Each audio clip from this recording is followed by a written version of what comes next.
Sebagai tenaga saya akan membahas tentang komunikasi dalam organisasi dan mata kuliah manajemen. Saya akan membahas ini. Jangan lupa dulu like, comment, subscribe, dan bagi Anda suka tolong di subscribe.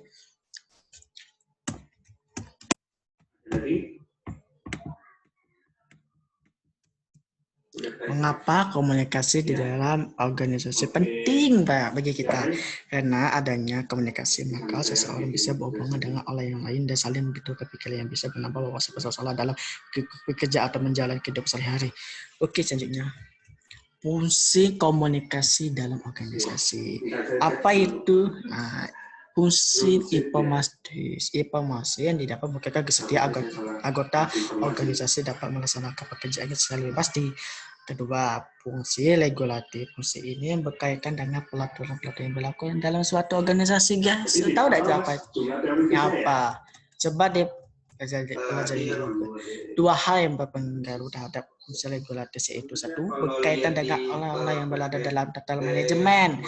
Mereka memiliki kewenangan untuk mengendalikan semua informasi yang disampaikan. Dua, berkaitan dengan pesan. Pesan regulatif pada jasanya berorientasi pada kerja bawaannya membutuhkan kepastian peraturan tentang pekerjaan yang boleh dan tidak boleh untuk dilaksanakan.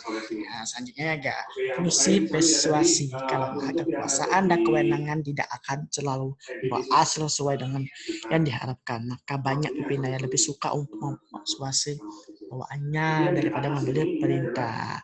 Oke, fungsi integrasi. Setiap organisasi berusaha menyediakan saluran komunikasi pola bully, tidak pola memiliki kriteria yang memungkinkan karyawan dapat dilaksanakan tugas pekerjaan dengan baik. Oke. Proses komunikasi dalam organisasi. Saya harus tahu tuh apa ya komunikasi internasional apa. Proses komunikasi di antara para pengurus dan anggota dalam ruang lingkungan suatu organisasi dalam seluruh lengkap yang harus disertai pertukaran gagasan secara holisontal dan vertikal sehingga kerja organisasi dapat berjalan. Komunikasi internasional terdiri atas 4 bagian yaitu downward, komunikasi di atas ke bawah. Oke. Komunikasi yang berlangsung ketika orang-orang yang pesan kepada bawaannya. Fungsi komunikasi dari atas ke bawah antara lain A. Pembelian atau penyampaian instruksi kerja. B. Penjelasan dari pimpinan tentang mengapa satu tugas untuk dilaksanakan. Jika penyampaian informasi mengenai peraturan-peraturan yang berlaku. D. Pembelian motivasi kepada karyawan yang untuk bekerja lebih baik. Metode komunikasi dari atas ke bawah antara lain metode tulisan, B. Metode lisan, C. Metode tulisan diikuti lisan, D. Metode lisan diikuti tulisan. Selanjutnya, next, wow, komunikasi dari bawah ke atas. Komunikasi yang terjadi ketika bawaan mengirim pesan kepada atasannya. Fungsi komunikasi dari bawah ke atas antara lain itu A. Penyampaian informasi tentang pekerjaan ataupun tugas yang sudah dilaksanakan. B. Penyampaian informasi tentang persoalan pekerjaan ataupun tugas yang tidak dapat diselesaikan oleh bawaan. C.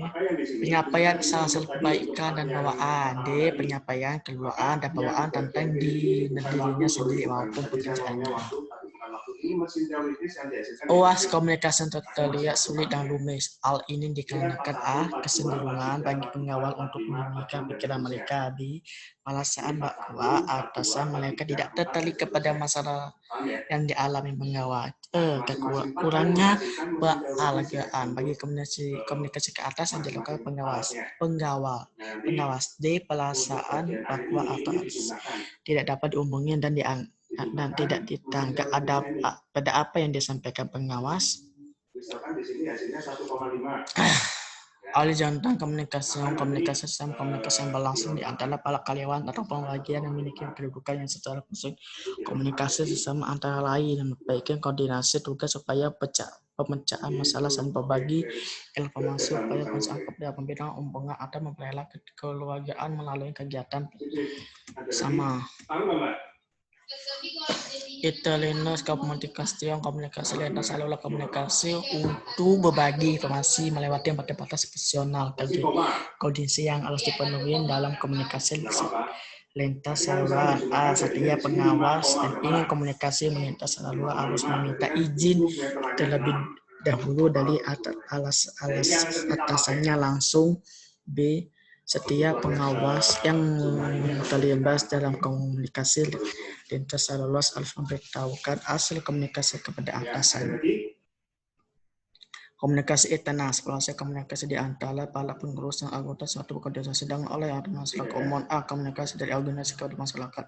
Contohnya kepolisian, ikan brosur. B. Komunikasi dari masyarakat pada organisasi. Contohnya menerima acara kolektif oleh Sutomo Service 24 jam. Saya komunikasi saja ya. Banyak seperti 15 saja. Gaya komunikasi dalam organisasi diskurs komunikasi ditandai dengan adanya satu kehendak atau maksud untuk membatasi, memaksa, dan mengatur dalam kepikiran dan tanggapan orang lain. Dalam gaya komunikasi ini tidak komunikasi dilakukan secara terbuka, artinya setiap anggota organisasi dapat mengungkapkan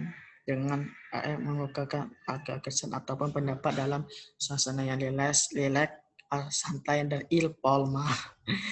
Gaya komunikasi yang berstruktur ini. Oke, membawakan pesan terbaru secara tertulis maupun lisan guna mantapkan pemerintah yang harus dilaksanakan penjabaran tugas dan pekerjaan serta struktur organisasi. Gaya komunikasi yang dinamis ini memiliki kecenderungan agresif karena pengirim pesan atau pesan memahami bahwa lingkungan pekerjaan dibatasi pada tindakan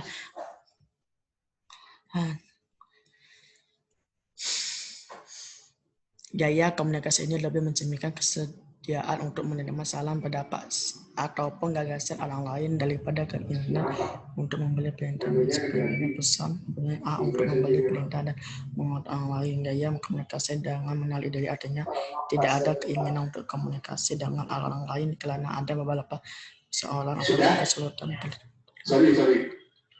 tersebut. Yang terakhirnya guys, dibacakan 19.221.9 untuk komunikasi dalam organisasi itu apa? Yaitu komunikasi berdasarkan bentuk komunikasi langsung tanpa menggunakan alat komunikasi yang berbentuk kata-kata, gerakan-gerakan yang berarti khusus dan penggunaan syarat. Contoh, berbicara langsung kepada seseorang, komunikasi tidak langsung. Komunikasi tidak langsung biasanya menggunakan alat dan mekanisme untuk melipas kadangkan jumlah penerimaan pesan sasaran ataupun untuk menghadapi ambalan geografis waktu. Oke guys, terima kasih semuanya yang sudah menonton sampai selanjutnya. Saya akan lanjut lagi yang B, oke? Komunikasi berdasarkan sasaran. Satu, komunikasi massa. Komunikasi massa adalah komunikasi dengan sasaran kelompok orang yang dalam jumlah yang besar. Salah komunikasi massa pesan disusun dengan jelas, tidak lumis dan tidak teleng-teleng. B, bahasa yang mudah tidak dimengerti, dipahami. C, bentuk yang baik dia bentuk kelompok khusus, misalnya kelompok Terima kasih guys buat semuanya sudah nyimak mata kuliah saya ini, yaitu pengantar manajemen, dan makasih. Sebaiknya jangan lupa di like, comment, subscribe. Bagi yang belum paham, tolong dibacakan ini, diulang lagi di YouTube saya. Jangan lupa di like, comment dulu, subscribe, atau nonton video saya selanjutnya. Oke, wassalamualaikum warahmatullahi wabarakatuh.